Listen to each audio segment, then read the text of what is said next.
Good morning everyone. Ayan ang grabe yung pinsala ng bagyo guys. 2 days po. 2 days ang ulan ng ulan.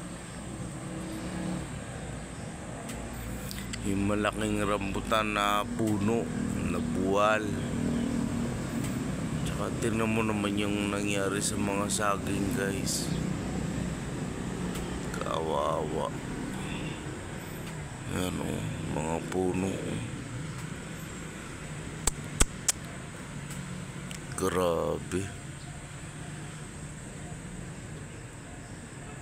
Nabali yung mga sanga ng mga puno. Yung mga saging naputol. Natumba lahat ng mga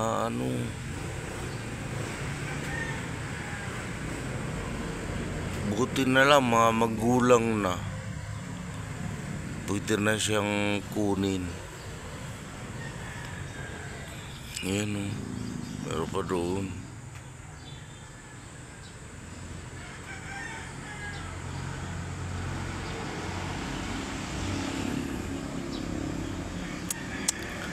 Grabe, ito na lang yung bukod tanging na iwan. Malapit sa bintana. Yung malaking puno ng rambutan namin doon guys, nawala na. Nasira yung pader.